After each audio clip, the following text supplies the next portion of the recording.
All right, welcome everybody to Management 222 on real estate. Tonight is week 2, so we'll be covering chapters 5 and 6 from the text. We'll be going over what you need to know for the test this week, the assessment this week. We'll go over what you need to know for the assignment and a little bit about the assignment content. We'll try to cover as much material from chapters 5 and 6 as we can. We'll have more time this week for content, so that's good news. Welcome, Shauna. Welcome, Colette. If either of you have questions throughout the night, I'd hope that you just feel free to go ahead and insert them into the chat board. As I see them, I'll go ahead and respond to them as fast as I can. But I appreciate you all being here. It makes the class a lot better when I have participants, as opposed to speaking into air, and not having anybody to respond or to interact with. So if you'll forgive me, I will pick on you once in a while and ask a few questions. I asked this question last week, but I don't believe Shauna or Colette were part of last week's discussion. Have either of you bought or sold property before? If you don't want to answer, that's fine, but if you'd be willing to share whether or not either of you have ever bought or sold property. So Colette, you have. Was it a home or a piece of land, or what specifically, if you're willing to share, were you able to buy in the past or sell? Welcome, Catherine. Okay, so Colette, you've bought a home then in the past?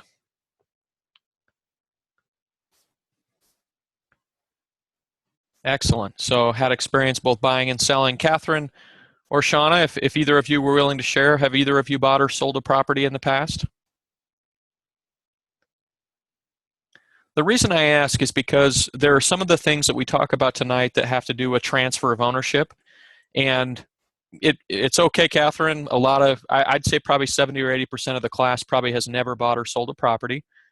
For some people, that's maybe a dream that they have, to own a property down the road. For other people, it doesn't matter. That's not something they ever want to do. If you asked my 11-year-old daughter, she would tell you that she would rather live in an apartment. I think the culture in the 90s, watching Friends, living in apartments in New York City, it's kind of a romantic idea, to just live in some apartment in an urban lifestyle like that. I grew up in Idaho Falls. I didn't watch Friends in the 90s, and so I always thought, I needed to have this little property with some yard, for kids and maybe pets to run in, type of thing.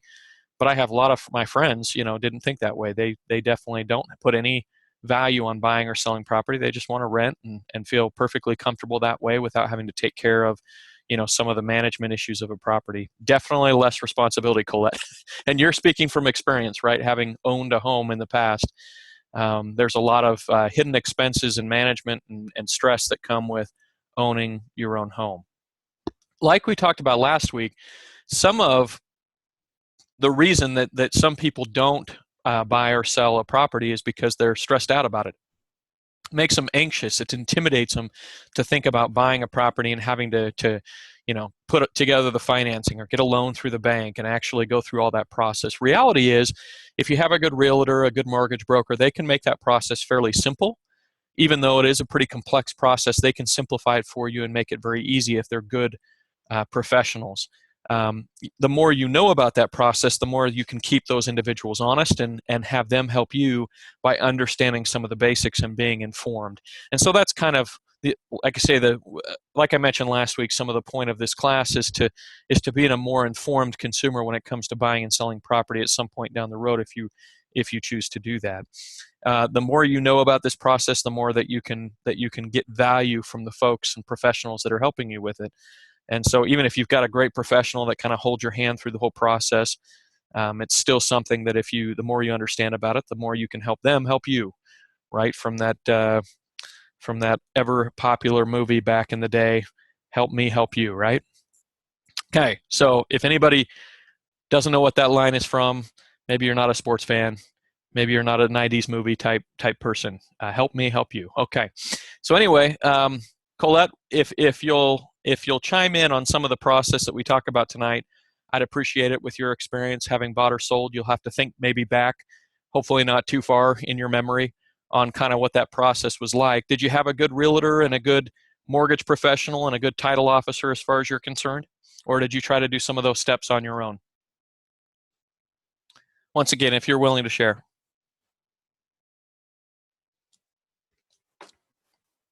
So good professionals along the way to help you out. That can make a big difference and make that process a lot easier, obviously. Okay, so as I mentioned at the very beginning, we're going to be covering chapters 5 and 6. This week's assignment comes from both chapters. You've got some short answer questions from chapter 5 and some short answer questions from chapter 6. They're actually part of the ebook, so you'll go to the ebook, you'll go to the chapter 5 and chapter 6 PDFs of the chapters, you'll go to the end, and they're just some short answer questions at the end. If you look at those questions and find yourself kind of stumped by them or feel like you don't know the answer or can't find it online, I would encourage you strongly to just look back at the chapter, right? The reason those questions are there is because the material or content that they're asking about is actually in the chapter, okay? So every single one of the questions, you'll find the answer within the chapter. You don't have to look elsewhere for this week's assignment. Your answers can be as short as you'd like them to be, but I need them to fully answer the question. So if you choose to give a very short answer, just make sure that it fully answers the question that is being asked so that I can give you full credit, okay? There's not some amount of writing that has to be there like last week on the assignment, but there does need to be an answer that fully, like I said, satisfies the question at hand. Okay, so Colette, you were in a loan office for a while and actually got to participate in a home closing as well. So you've seen a lot of this process and been around the real estate industry probably more than most of us, probably more than me.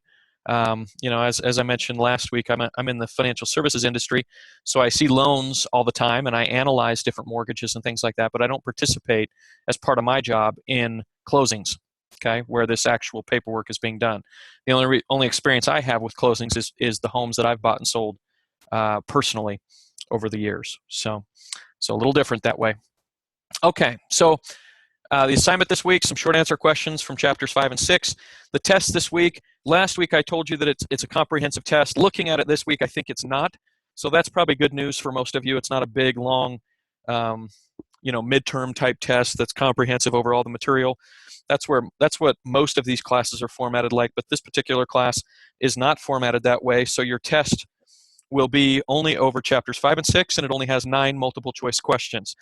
Now, last week, I warned you in the session that the test was one of those ones where you'll feel like it's pretty easy. It's only got 5 questions, but sometimes, since it's only got 5 questions, it can hurt you, right? If you get a few wrong, your score goes down very quickly.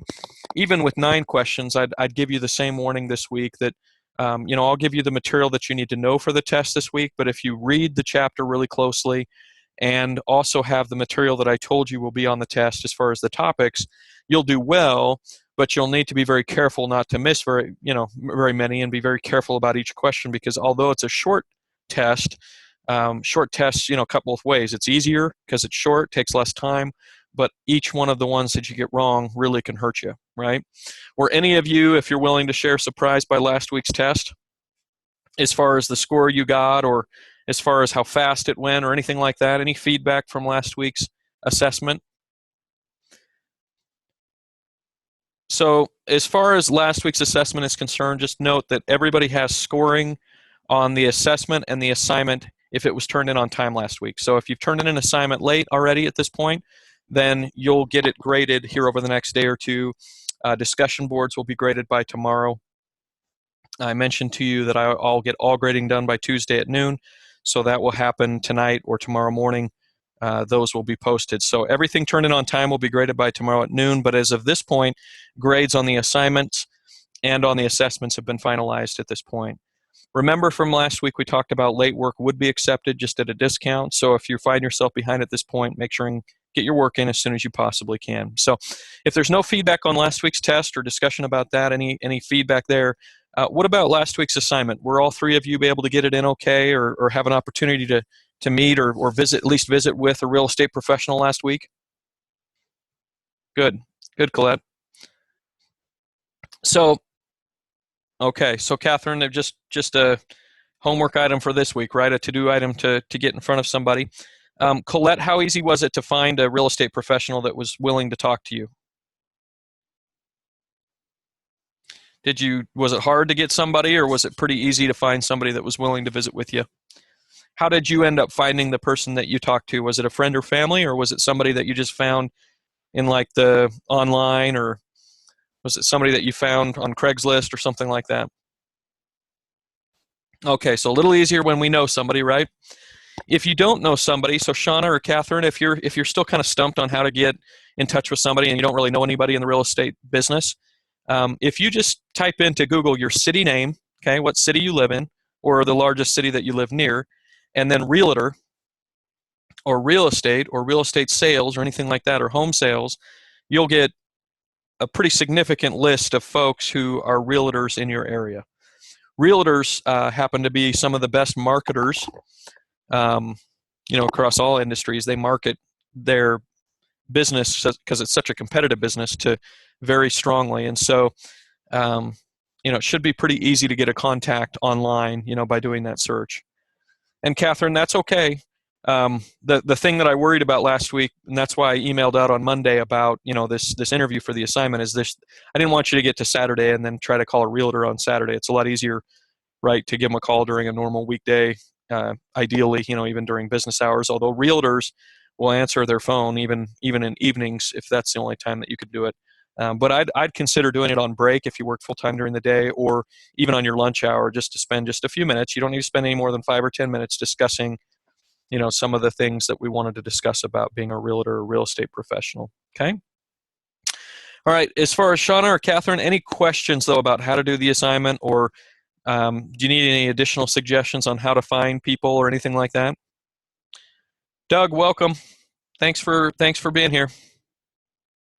Oh, excellent. So Shauna, for you, it's just a matter of making the time over the next couple of days, and having the time, I should say, to be able to reach out to a realtor and get that done. Great.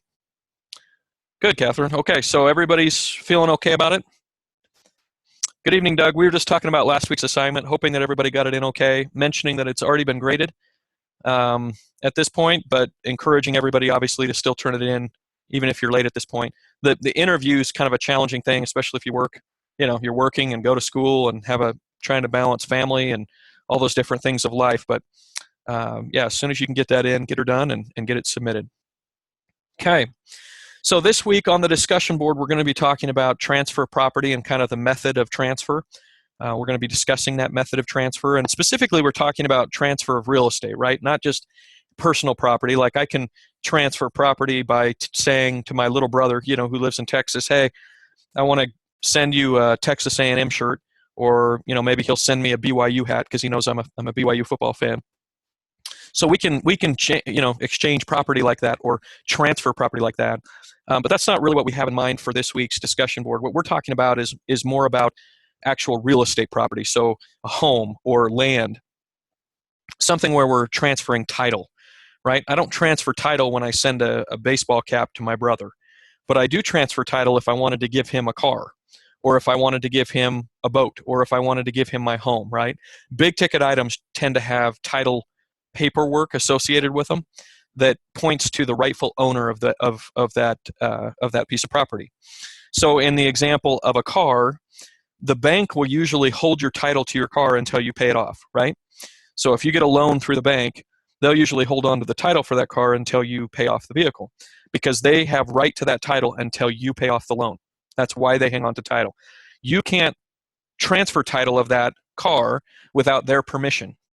That's why they usually hold on to title. It's the same thing is true if you go to like a quick money lending place on the corner that gives out what's referred to as title loans. They'll hold on to your title until you pay that loan back, because technically they have right to your vehicle. They have first right to your vehicle until you pay off that debt. Okay.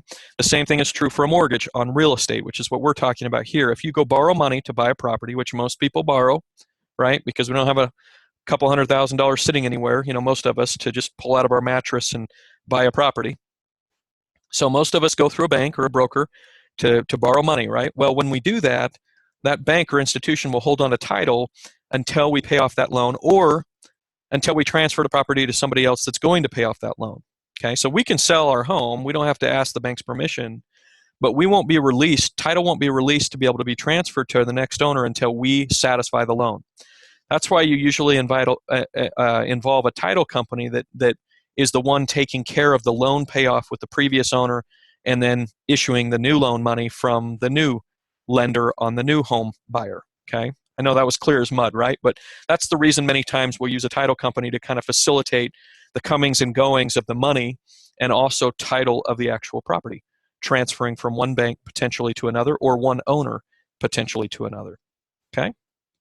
All right, so along those lines, transfer of ownership is very important. It talks about in the beginning of chapter 5, which is the required reading for this week, in chapter 5 and 6, or what we're looking at. It talks about in chapter 5 how historically transfer of ownership has been kind of an interesting, I don't know, it's been kind of interesting. So historically, if you go back far enough, there wasn't private property rights, right? That's kind of a newer phenomenon.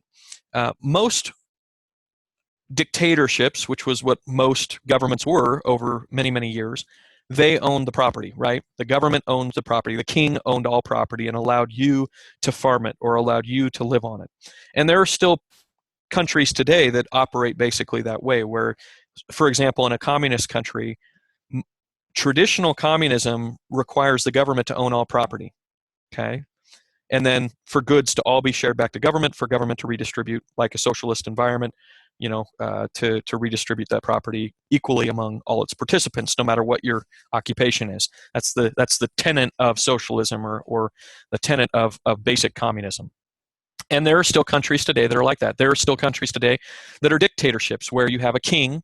Okay, not every country that has a king is a dictatorship. Like England, for example, has what we refer to as kind of a token king or token dynasty, where that king really doesn't have much power at all. Actually, the regular government does, but they still mean something, right? There's still there's some value in having that leadership from a king as well.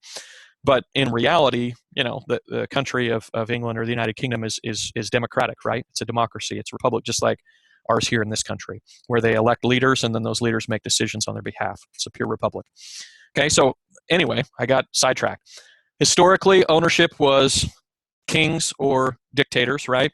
That allowed us to basically live on their land because they dictated everything that happened. That's why it's a dictatorship. Now, when we start having republics and democracies form in Europe hundreds of years ago, we started to allow people to have private ownership and property rights, which meant that you owned your own property, which nowadays sounds like, of course, the norm, right? But hundreds of years ago, that wasn't norm at all. That was relatively new. And when it was new, they didn't have the paperwork that we have now. They didn't have title or anything like that. If you had one person buying someone else's estate, they would bring money, and then the seller would pick up a clod of dirt on the property and hand it to the buyer, and that signified the closing of that transaction. Okay?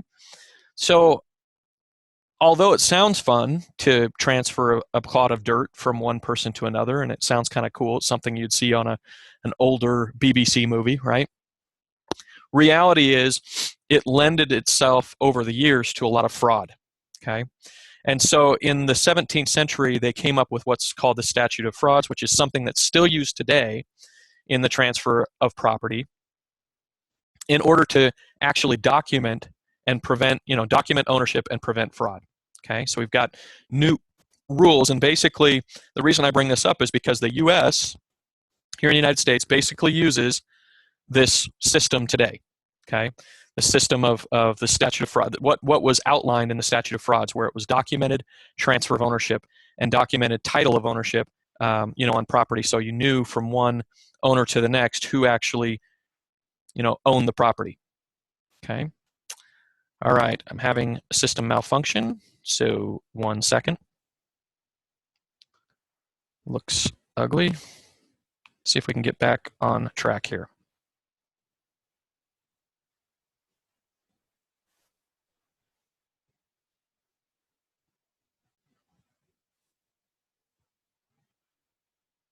Okay, can everybody see transferring title, that first page still on the screen?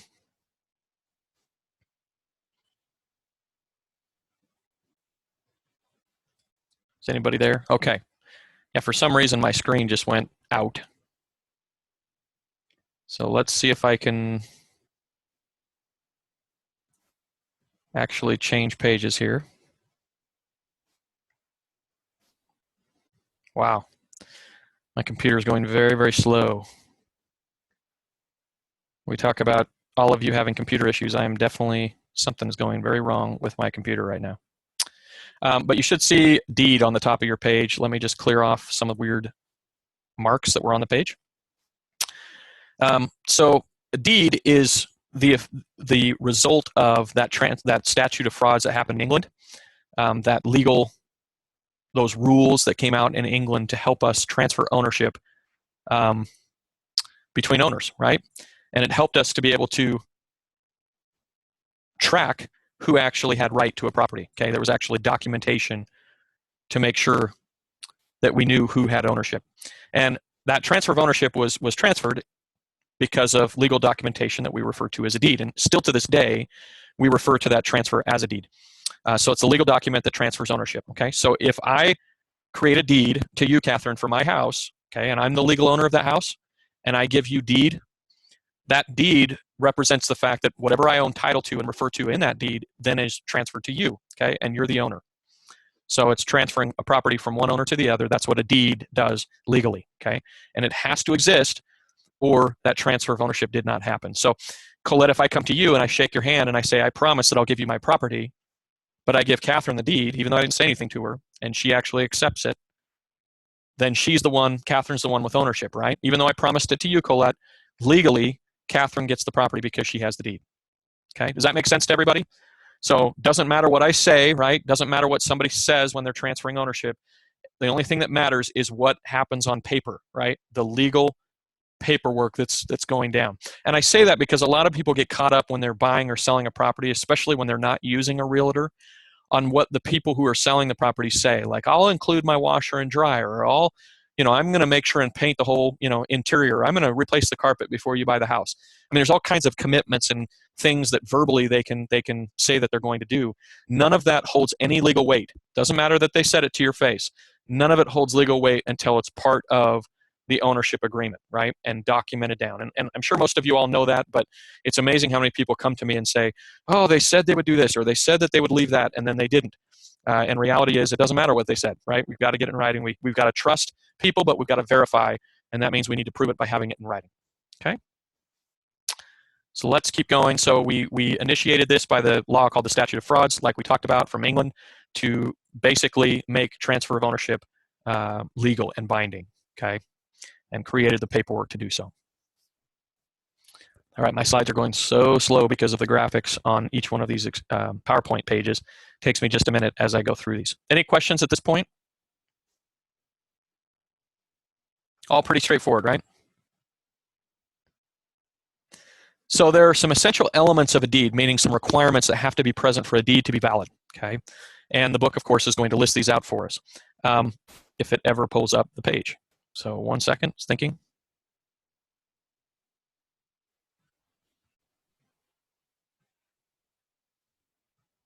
This is really pathetic. Pathetically slow. Okay, so essential elements of a deed. We've got a few. We need a grantor and a grantee. That means a person who's the giver and a person that's the acceptor. Grantor, of course, is the person giving, right? Grantee is the person receiving. If I'm the one transferring ownership to Doug, I'm the grantor, Doug is the grantee. He's the one receiving, I'm the one giving, right? So grantor is the giver, grantee is the receiver. It has to have both, a deed does, or it's not valid. If you only have a giver, obviously there's no transfer of ownership if it doesn't list out who's getting the property, okay? So that's, of course, an essential element that makes sense. There's got to be some kind of consideration, and this is just a flowery word for there's got to be something of value that was exchanged for the property, okay? And when family members give property to each other, a deed can say that considerable consideration was made when in reality no money was exchanged, okay? That's okay. It just has to legally have some kind of consideration as part of that deed. Words of conveyance, it's just got to make sure and convey the property or transfer the property. It's got to state that. You've got to describe the land, obviously, and you've got to sign to it as the grantor. Grantee does not have to sign to it. Grantor does, okay? I'll be posting it tonight, probably in about an hour and a half. It takes quite a while for these to load, so it'll be on later tonight, Shauna. You'll be able to review it, though, tonight, late. Then there's got to be delivery and acceptance, and what that means for all of you is the fact that the person giving, oh, no worries, Shauna, thank you for being here for a bit. Appreciate you. Have a good evening. So what that means on delivery and acceptance is that you actually physically give that deed to whomever you're transferring it to. Now, acceptance is a little bit different. Acceptance does not mean that the person says, yes, I accept, or signs to it, or anything like that. All it means is that the person does not reject it. Okay. So, Catherine, if I'm going to transfer my property to you and I give you a deed, a valid deed, and you don't say anything to me, in fact, I just put it on your doorstep and I know for a fact that you picked it up, okay, and you didn't give it back and you didn't send it back and you didn't try to contact me about rejecting it, that is assumed acceptance, okay? There's nothing you have to say, there's nothing you have to do other than to not reject it or give it back, okay? Does that make sense? So acceptance is kind of different than what we normally think of as acceptance, right? Most of us would think you have to say, yes, I agree, or yes, I'll sign to it or something like that, but that's not the case in it with a deed. All you have to do is not reject it, and that is considered acceptance. But on the flip side, Catherine, if I tell you that I want to transfer ownership to you and that I prepared a deed to transfer ownership to you, but then I never give it to you, that would be considered an invalid deed because I never delivered it, right? I kept it in my own possession. If I don't deliver it in some way, then it's not a valid deed. So parents and grandparents that write a deed, okay, to transfer ownership to their kids before they die, but never actually deliver it to their children, have never executed on that deed. Just something important to note. Okay, so those are the required things. You'll note here that the book gives us a very, very simple example of a deed. This is really, really simple, right? So it's less than a paragraph of writing. That would be a valid deed for purposes of transferring a property. And you could transfer a multi-million-dollar estate with a deed that looks just like the one that is written there, okay? Which seems crazy, right?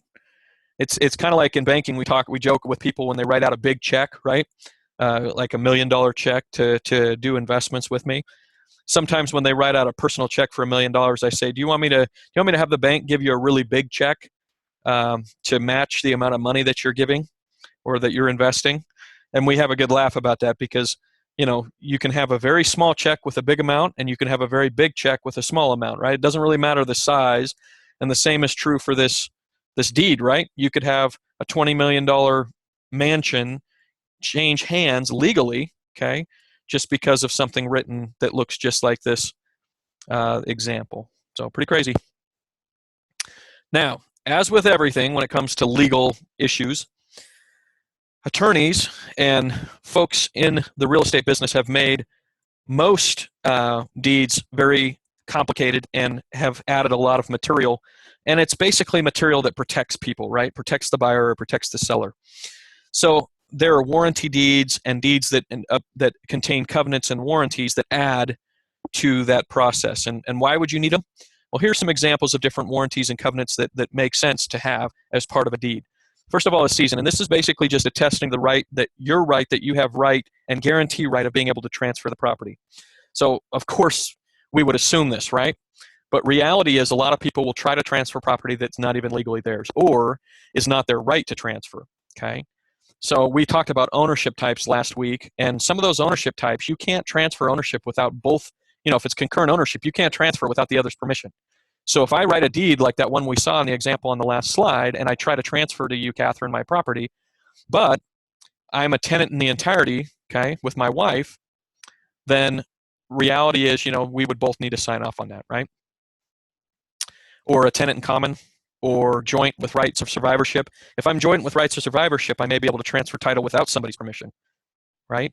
So just depending on the type of ownership will dictate whether or not we have to have multiple people's permission. One of the things that I run into a lot is that somebody will be on title with their ex-husband or ex-wife, right? And they go to transfer or sell the property and they need that ex-spouse's permission because that ex-spouse is still on the title. Even though they were living in the property for years and years, if that ex-spouse is still on title, they have to have their permission before they can transfer it to someone else. Okay, so keep in mind ownership, because that does change sometimes the ability to transfer a piece of property and violate this warranty of season, which states in a warranty deed that you have, I'm attesting the fact that I have the right of ownership to transfer. Okay. I will also guarantee in most deeds the right or warrant of quiet enjoyment, which just basically means if you buy a property from me and we sell it and I transfer it to you, I'm not going to encumber you or come back to the property or do anything to make you uncomfortable once that property transfer is completed. Okay. Once again, something that you would assume people would do, but there's a reason that legally they put these different warranties into deed contracts, and it's because in the past people have had problems with these different things legally, right?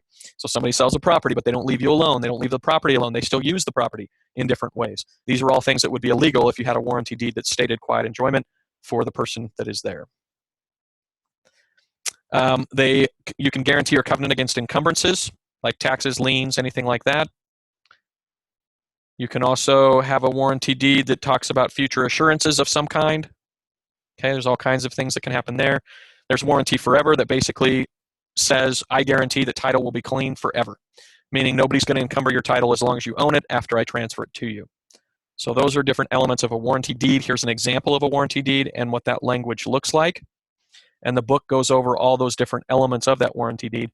Warranty deeds are more common because they have more associated with them, right? A bargain and sale deed, a little bit different, fewer warranties, less verbiage, less language. Another way that you can have a valid deed. So we started off with that most simple deed, right? And then we've moved to different, more complex deeds or different deeds. The most common deed that I see in my business when we start working with somebody and doing financial planning is what's referred to as a quitclaim deed. And a quitclaim deed basically is an individual quit claiming it or transferring it or conveying it over to another entity. So if I quitclaim deed my home, what I could be doing is quitclaiming it from myself as the owner or on title to a trust. And this is the most common type of quitclaim that I see in my business is somebody goes to an attorney, does their estate planning, creates a trust, and instead of having ownership, individual ownership anymore, I desire to have trust ownership in order to have that property go through trust, which is a very common and very effective way of transferring property through trust. And so if I want the trust to own it, I quitclaim the trust from myself and I convey that property because it's my property. I convey it over to the trust. Now, do I lose any rights to the property when I convey it over to the trust? The answer is no. I still have complete control over my property if it's a revocable living trust, because as a trustee, I can do whatever I want with the assets of the trust. So it doesn't change anything as far as my ability to use the property. What it does do is for liability purposes and for privacy purposes, it takes it out of my personal estate and puts it into the trust estate. Okay, and there are lots of good reasons for doing something like that, but that's the most common reason that I see quitclaim deeds in my business is for individuals to transfer ownership of property over to a trust. Okay, so you've got conveyance during life, right? That's when you sell or buy a property. You also have conveyance, and we've talked a little bit about this in terms of ownership and estate planning, but you've got conveyance that occurs at death, okay? We've talked a little bit in this class, or at least I've referred to on the discussion board, the importance of having ownership correct and having beneficiaries correct, because if we don't, it goes to probate, right?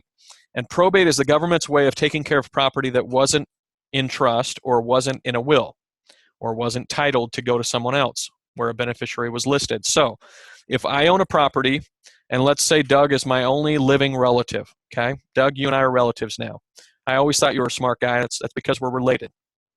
Now, if Doug's my only living relative, but I have a property, let's say it's my own home that I own right now, and I'm the sole owner of the property, but I don't have any beneficiaries, and I didn't write a will, and I didn't write a trust, what's going to happen after I die is an attorney is going to be assigned to my estate, and that attorney is going to go through a process called probate in order to find my next of kin, okay, and in order to help that property go to that next of kin. So the government would look out there, they'd do some searching, they'd find out that Doug was my only living family member, and they would notify him that he's the heir to my estate, okay? The problem with the probate process is if it was my desire for my estate to go to charity, or if it was my desire that my estate would be held in trust for the benefit of my dog, my pet dog, that I want to be taken care of, Doug doesn't know that, right? And he actually has no legal responsibility to do anything. He can do whatever he wants with my estate at that point. He doesn't have to give it to charity, doesn't have to take care of my dog. He can do whatever he wants because I didn't have a will and I didn't have a trust and I didn't dictate my wishes, okay? So government decides what's going to happen, but it usually goes to family, but that's only after a lengthy process and after the attorney gets paid, right? The attorney is going to take significant fees for going through that process. So what does this all mean? It means that titling when it comes to property, especially real estate, is very, very important. If you don't own a property jointly, if you own it solely, okay, you need to consider having a trust or some kind of succession plan, a will, something that dictates that your property will not go to probate, or if it does go to probate, at least they'll know exactly what your wishes were and they'll honor those wishes for you, okay? So that's just something to keep in mind when it comes to real estate, because conveyance after death can look ugly if it goes to probate. So there's a couple different ways that wills can take place. Testate, it means that you did have a will. A holographic will, an oral will, and a codicil are all different elements of wills. I'll let you read about those and learn about those if you'd like to. Oral wills are not valid in all states. Holographic wills or written wills are valid in most all states. And a codicil is just an element of a will, and you can, like I say, read more about the specifics of that if you'd like. Intestate is without a will, and that's what we just discussed, where it has to go through probate, and an attorney has to find next of kin or family members to divide your estate. Probably isn't going to follow your wishes. It has to be a public process, and in the end, like I say, there'll be a steep attorney fees that have to take place. Have any of you had friends or family, and you don't have to answer this, but have any of you had friends or family that have passed away without a will or a trust that you know of? So sometimes you speculate whether or not there was a will or trust, but have any of you been in a situation where you know that you had a friend or family member pass away and there was no will and there was no trust?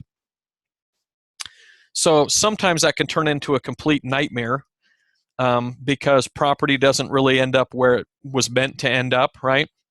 And other times it can end up exactly where it was supposed to end up. So just as an example, probate is going to dictate that if you have a living spouse and children, that your spouse will get 50% of your estate and your children will split the other 50%. Okay, if you have living children and a living spouse after you pass away.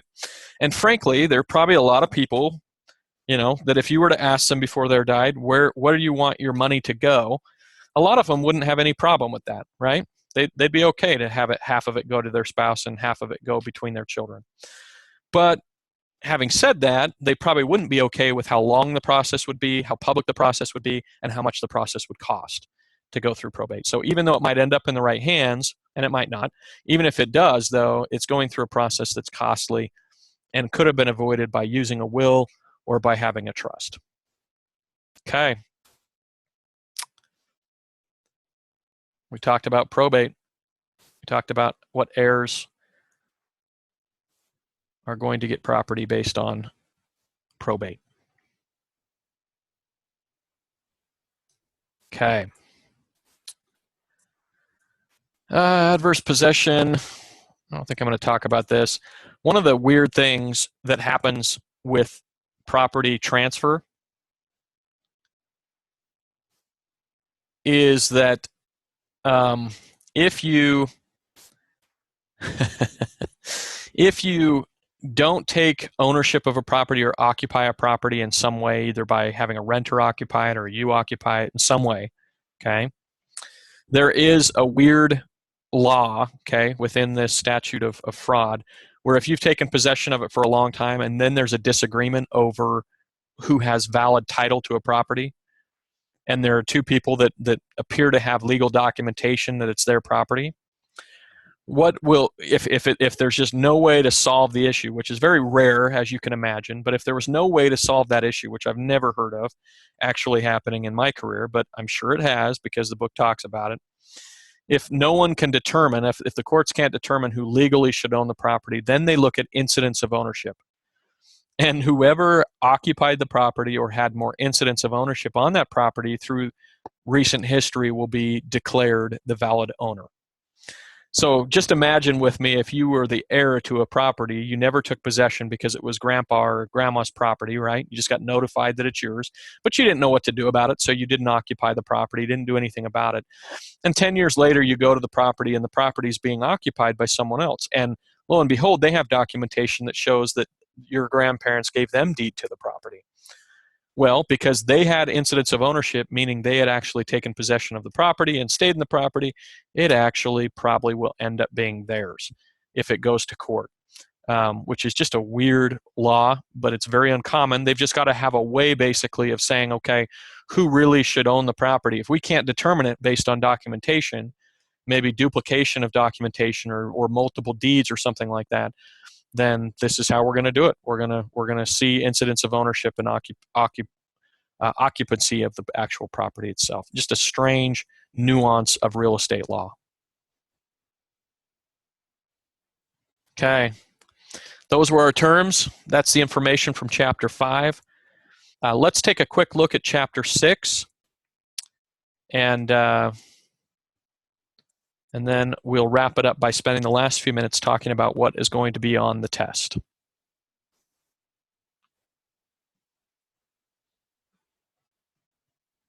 So let me get 6 pulled up.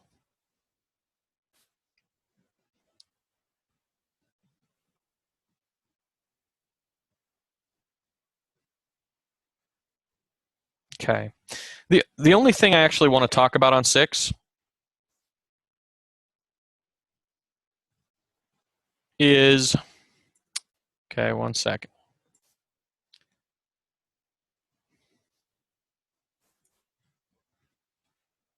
Okay. We're not gonna go through any slides on 6 because my computer's going so slow, and I apologize for that. My computer must think that it's a holiday. It's Columbus Day, so it's trying to take the day off on me. But what I want to talk about real quick on Chapter 6 before we get to the test information is the fact that when we talk about recording title and why we would even have to have title insurance, this is what you need to know basically. The only reason that title exists and recording of title exists is because it's a good way for us to track property information. And perhaps most importantly, and this is why title gets so carefully tracked by especially your county that you live in, is because in this country, counties have the right to tax property ownership. So you've always, when it comes to law, you always follow the money, right? And that gives you the answer as to why different laws exist. Okay, and in this case, the reason that counties are so adamant and good at tracking title and ownership within their counties of the different property in their county is because that's how they determine how to tax us. That's how we get our property tax assessments each year, because they have records of who holds ownership of property, and anybody who holds ownership is going to get a tax notice every fall to pay their annual property taxes. Okay. Now, a lot of us will pay taxes in escrow along with our mortgage payment each month, but if you own a property outright, how it really works is the assessor, the county assessor, is going to send you out a tax notice each fall, and you've got a month or two to pay your taxes on that property. So that's why the counties are so good at recording property and so intent on making sure that they have good records, because that's how they tax. And of course, if it's a form of revenue to the government, they're going to be careful about how they do it, right? And so that's why counties record title information. Now, if I buy a property, one of the things that I want to make sure of is that there are no liens or encumbrances or tax problems with the property before I buy it, because all those problems actually transfer with ownership of the property to me. So if I buy a house and there's a lien on that house by a contractor who put in, walls 10 years ago, and the owner of the property never paid that lien, when I buy the property, I become, the person who that lien is liened on. Okay, and I know this sounds crazy, but any lien, tax lien, subcontractor lien, anything against the property is going to be my debt, my burden, as soon as I buy the property and ownership is transferred to me, because those liens are against the property.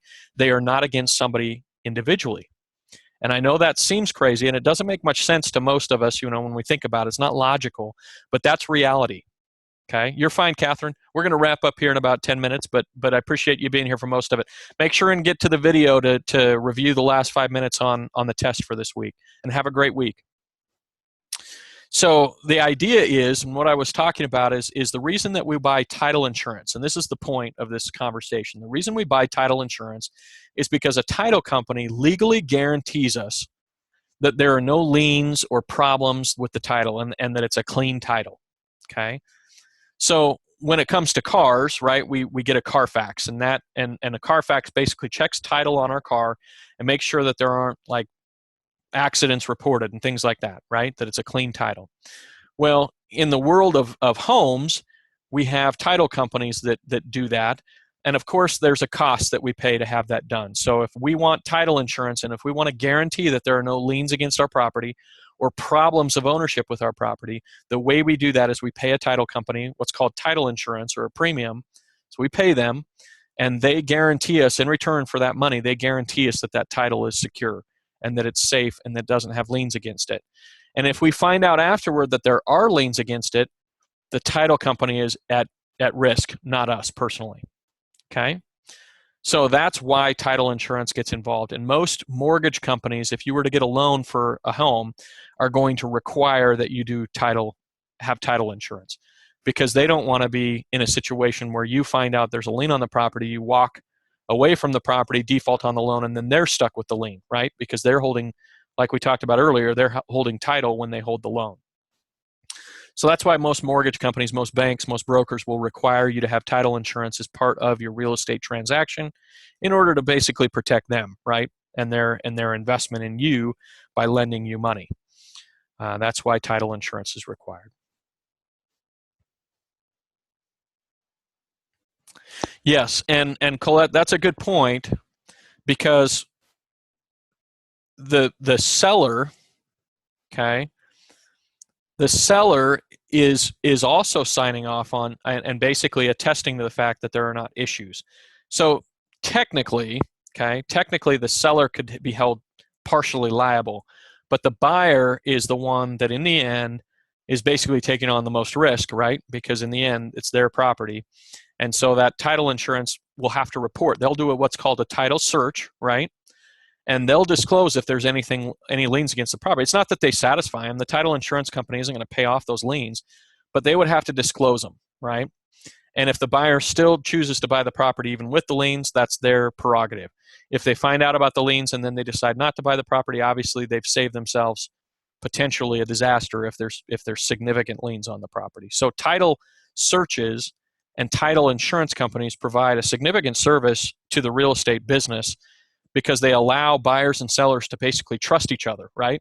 If I go buy a property from somebody I've never met before, this goes back to that concept of trust but verify, right? So I can trust the individual, but I also need to verify it, because I don't know them. They're interested in themselves and taking care of themselves and making money for themselves. And so I've got to make sure that I protect myself. And one of the ways that I can do that is through an inspection. One way is through an appraisal, and another way is through making sure I've got a good title search that was completed by a title company to disclose any kind of skeletons in the closet. And I'm, obviously it's October. I'm not speaking about real skeletons. I'm talking about problems, right, with the property and as far as title is concerned. Okay. All right. Any questions? And I know we didn't go deep into Chapter 6, but that's kind of an introduction on the main purpose of title, the main purpose of why we record title, and the main purpose of title insurance. One more quick note, actually. A deed, and this goes to the test, because there's a test question that talks about, that is going to ask you to make sure you understand the concept of what's required for a deed to be valid. And we had that list, right, of different things. One of them was delivery, and one of them was acceptance, right, at the bottom. And we talked about what acceptance really means. It's just receipt, basically. And you'll notice on that list that it never said that it had to be recorded. Okay. Most deeds are recorded, and most people have motivation to record a deed, because if you're a seller, you want the deed to be recorded so that you don't have to pay taxes on the property anymore. The new buyer, right, the new owner is going to pay taxes. So there's motivation for deeds to be recorded, but among family members sometimes, and quitclaim deeds, for example, don't get recorded sometimes. But that's not a requirement for a valid deed, okay? So if I transfer ownership to Doug or to Colette, and I give you the deed and you accept it, and all the other elements of requirements of a deed, of a valid deed are present, that deed has actually, that transfer of ownership has taken place, and it doesn't matter whether or not Doug or Colette go and record it at the county office. That deed has taken place, that transfer of ownership has taken place, whether or not you guys record it or not, okay? Usually, though, somebody's going to be motivated to record it because we don't want to, have the taxes anymore on it. And whoever's it's recorded under, is going to be taxed as far as property taxes are concerned. Welcome, Andrea. Okay, so let's spend the last couple minutes. We've got a few minutes left talking about what topics are going to be on the test. As I mentioned, both 5 and 6 are required for this week. The reading is in the ebook, and your assignment will actually help you with some of the content to get you ready for the test as well. But let me give you some examples of things that will be on the test so you've got some notes. Number 1 on the test is a multiple choice question that talks about how you you just need to know what document you use to transfer ownership. And you guys probably already can think of it offhand because we've talked about it a lot tonight, but just make sure you understand which document actually transfers ownership. Okay. Number 2 on the test, you need to understand what are the requirements for a notary public. Okay, a notary public is someone who verifies a signature on a document. And if you get something notarized, just make sure you understand the rules about a notary public that the book talks about. Okay, and you'll get that one right on the test. Number 3 on the test is to the point about the essential elements of a deed. Make sure you have that list, at least know it offhand, so that when you get to the test, you'll be able to recognize things that are on the list and things that are not on that list. It's a short list. It's only 5 or 6 essential elements of a deed, right? Because that's that really small example we gave of a deed. There's not a lot of requirements, but you need to make sure you understand which ones are on there so that when you get to the test, you'll get that right. Number 4 on the test, make sure you understand what is meant by the words grant and release in a deed. Okay, when they talk in a deed about granting and releasing, or the terminology grant and release, what is that referring to in a deed? What does that mean? And the book does tell you what grant and release means, so make sure you have that down before you get to the test. Make sure you understand the different types of deeds. We talked about how there's warranty deeds, quick claim deeds, bargain of sale deed, and just a vanilla, deed requirement example that we had. Make sure you understand the basic differences between those and what is required of some and what content is present in some of those types of deeds and what is not. Okay. Another question about valid deeds. Okay. So you need to know which are essential items of a deed for number 6 on the test. Number 7 on the test is the lis pendens index. Okay, we didn't talk about it. I think it's pretty complicated question.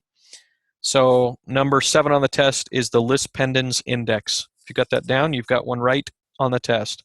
Number 8 on the test, we talked about title insurance and about how mortgage companies, right?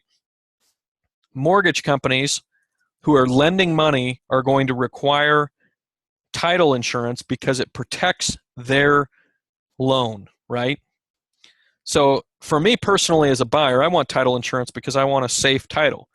But the even more interested party is the actual bank because it's their, investment of your loan that's at risk if that title is not clean. Because I could walk away from everything and they would be stuck with an encumbered title if they don't require that I get title insurance. It's kind of the same reason that banks require us to get good car insurance when we buy a nice car. The reason is because they're protecting their investment, right? If we walk away from our loan, they're going to take that car back. And if we don't have good car insurance, we might not get things fixed. And if we don't get things fixed, the value of the car is lower, right? So that's why mortgage companies or banks require us to have title insurance. It's protecting their loan. It's protecting their asset. Because until we pay that home off, in reality, it's the bank's asset. Number 9 on the test, just make sure you understand what a title search is. We talked a little bit about that. It's just basically finding out whether or not there's anything that's encumbering or ownership issues to a property. Okay, and that's the point of a title search. Usually it's a title insurance company that's performing that and then guaranteeing it going forward. Those are the 9 questions on the test. They're all multiple choice, pretty straightforward, but make sure and review chapters 5 and 6 so you feel comfortable with that material before you get to the test. Any questions before we wrap up tonight? Concerns, questions? Doug, Colette, thanks for staying all the way through it. Appreciate you being here. Appreciate you participating. Have a great night. Have a good week. Let me know if you've got any questions or concerns. Just zip me a quick email if there's anything we need to do for you. But have a good week. Good luck with everything.